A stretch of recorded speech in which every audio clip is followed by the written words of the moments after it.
यार अगर तुम एआई के टाइम में एआई का यूज करके अपने काम को स्मार्टली तरीके से कंप्लीट नहीं कर रहे और अपने टाइम को सेव नहीं कर रहे तो तुम बहुत पीछे रह जाने वाले हो। अब ऐसा नहीं है कि तुम एआई का यूज नहीं करना चाहते, अपने टाइम को सेव नहीं करना चाहते या अपने काम को स्मार्टली तरीके से कंप्लीट करके अपना टाइम बचा के अपनी क्रिएटिविटी को बढ़ाना नहीं चाहते। बट प्रॉब्लम ये है कि आपको मालूम नहीं है कि कौन सा एआई टूल आपकी हेल्प कर सकता है, कौन सा एआई टूल आपके वर्क के लिए है और एआई किस तरह आपकी हेल्प कर सकता है। क्योंकि ना तो हमें सिखाया जा रहा है और ना ही हम सीखने की कोशिश कर रहे हैं। अब हमारे स्कूल, कॉलेज, यूनिवर्सिटीज में सालों पुराना सिलेबस है, वहाँ एआई की कहाँ बात होगी। और हम तो सारा दिन स्क्रोलिंग में ही वेस्ट कर देते हैं, हमारा इस रेवोल्यूशन की तरफ कहाँ ही ध्यान जाएगा। तो मैंने अपनी फर्स्ट वीडियो में डिटेल से इस टॉपिक पर बात की है कि ये रेवोल्यूशन किस तरह आपको रिच और पुअर बनाएगी। अब बात यह है कि आपको एआई टूल्स कौन समझाएगा, कौन सिखाएगा और कौन आपको साथ लेकर चलेगा। तो यार मैं हूं ना दोस्तों, मैं हूं मोहम्मद जुबैर आजम और आप देख रहे हो न्यू अरा, जहां मैं एआई टूल्स को सिखाता हूं, समझाता हूं ताकि आप भी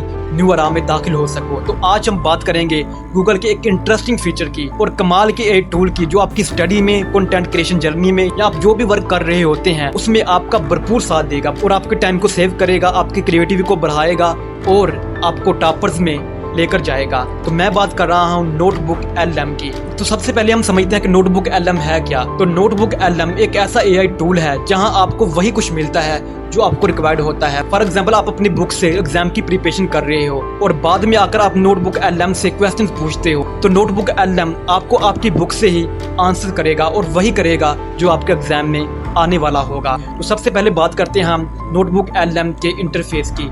तो नोटबुक एलएम ओपन करने के बाद आपको सबसे पहले ये 3 क्वेश्चन देखने को मिलती हैं होम स्क्रीन पर, सोर्सेज, चैट और स्टूडियो। अब सोर्सेज क्या है? ऐड सोर्सेज में आपने अपने पीडीएफ को, अपनी बुक को, अपने चैप्टर को या जो भी वर्क आप कर रहे होते हैं जिसे आपने समझना होता है, आपने वहां अपना डाटा अपलोड करना है ताकि नोटबुक एलएम को पता चल जाए कि आप जो भी क्वेश्चन पूछेंगे आपने इसी सोर्स से उसका आंसर देना है, ना कि सारा इंटरनेट का कचरा उठाकर आपके आके रख देना है। तो उसके बाद वाला सेकंड क्वेश्चन है चैट वाला। तो चैट में आकर आपने अपने क्वेश्चंस को लिखना है कि आपको क्या चाहिए। फॉर एग्जांपल, मैंने ग्रेविटेशन वाला चैप्टर सोर्सेज में ऐड किया है, तो अब मैं चैट में आकर लिखूंगा कि व्हाट इज ग्रेविटेशन, तो आपको ये आंसर आपके ही बुक से मिलने वाला है। अब डिफरेंस क्या है नोटबुक एलएम में और बाकी एआई टूल्स में? अब जैसा कि आप एलएम में आकर क्वेश्चन करते हैं कि व्हाट इज ग्रेविटेशन, अगर चैट जीपीटी में आप ये पूछेंगे, चैट जीपीटी बहुत डिटेल में आपको बता देगा मुख्तलिफ सोर्सेज का यूज करते हुए, लेकिन नोटबुक एलएम आपको वहीं से समझाएगा, वहीं से आंसर करेगा। जो सोर्स आपने ऐड किया होता है वो आपकी बुक हो सकती है, पीडीएफ हो सकता है, आपका चैप्टर हो सकता है या कोई भी सोर्स आप ऐड कर सकते हैं। तो उसके बाद सबसे इंटरेस्टिंग इसके क्वेश्चन की बात करते हैं, वो है स्टूडियो वाला क्वेश्चन, जहां आपको बहुत से एडवांस फीचर्स मिलते हैं जो आपकी बहुत हेल्प करने वाले हैं। तो जो मेरा सबसे फेवरेट, जो मेरा सबसे इंटरेस्टिंग फीचर है वो है ऑडियो ओवरव्यू वाला। मानो कि जब आप फिल्म्स देख रहे होते हैं, आप ड्रामास देख रहे होते हैं, तो बाद में आपको वो चीज़ें याद रहती हैं और आप भी बाद में सोचते हो। स्टडी वाला काम तो हमसे याद नहीं रहता, लेकिन ड्रामास और मूवीज़ वगैरह में याद रह जाती हैं क्योंकि वहाँ आप इंटरेस्टिंग वे में सुन रहे होते हो। तो ऐसा ही कुछ फीचर आपको नोटबुक एलएम में मिलेगा, क्योंकि नोटबुक एलएम के ऑडियो ओवरव्यू से आप अपने चैप्टर को, आप अपने मटेरियल को ऑडियो फॉर्म में कन्वर्ट कर सकते हो। अब सिंपली ऑडियो में कन्वर्ट नहीं होगा, जैसे कि 2 लोग डिस्कशन कर रहे होते हैं, वैसे ही इंटरेस्टिंग वे में, रियल वे में आपको वो वॉइस आ जाएगी, जिसे सुनने के बाद आपके लिए टॉपिक इंटरेस्टिंग हो जाएगा और आपके माइंड में बैठ भी जाएगा। तो उसके बाद फीचर है स्लाइड डेक वाला। अब स्लाइड डेक क्या है? मानो कि आपको यूनिवर्सिटी में कोई प्रेजेंटेशन मिली है, तो आप प्रेजेंटेशन का डाटा ऐड सोर्स में ऐड करके यहाँ से सिंपली अपनी प्रेजेंटेशन को तैयार कर सकते हो। कुछ ही टाइम में आपकी प्रेजेंटेशन रेडी होकर आपको मिल जाएगी, जो कि आपका बहुत सारा टाइम बचाएगी। वहाँ आप अपनी प्रेजेंटेशन को तैयार कर सकते हो, ना कि व्यूज़ वगैरह, टेक्स्टिंग वगैरह में आप अपना टाइम को कंज्यूम करो।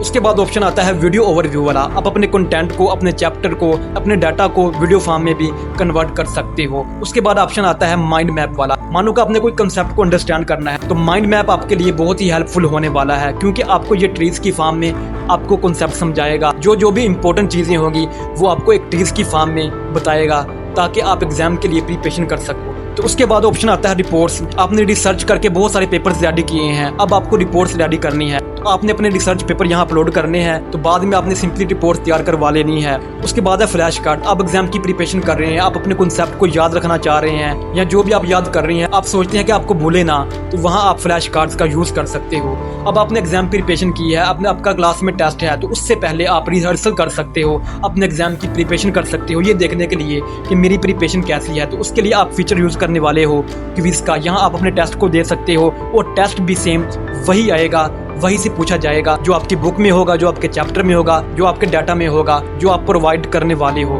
उसके बाद है इन्फोग्राफिक। फॉर एग्जाम्पल कि आप यूट्यूब में 1 घंटे की वीडियो देखते हो, 1.5 घंटे की वीडियो देखते हो, लेक्चर सुनते हो अपने सिलेबस से, तो उसके बाद इजी नहीं है कि वो 1.5 घंटे का लेक्चर आपको याद रहे। तो सिंपली इसके लिए आपने यूट्यूब पे जाके उस वीडियो का लिंक कॉपी करके यहाँ पेस्ट कर देना है। उसके बाद आपने इन्फोग्राफिक नोट रेडी कर लेना है जो आपको 1.5 घंटे का लेक्चर, 1 घंटे का लेक्चर और आपकी बुक के लेक्चर को याद रखने में हेल्प करेगा। तो ये तो कुछ यूनिक किस्म के, इंटरेस्टिंग किस्म के और काम में आने वाले नोटबुक LM के फीचर जिसे आप यूज करके अपने काम को नेक्स्ट लेवल तक ले जा सकते हो और इस टाइम में अपनी क्रिएटिविटी को बढ़ाकर टॉपर्स में शामिल हो सकते हो।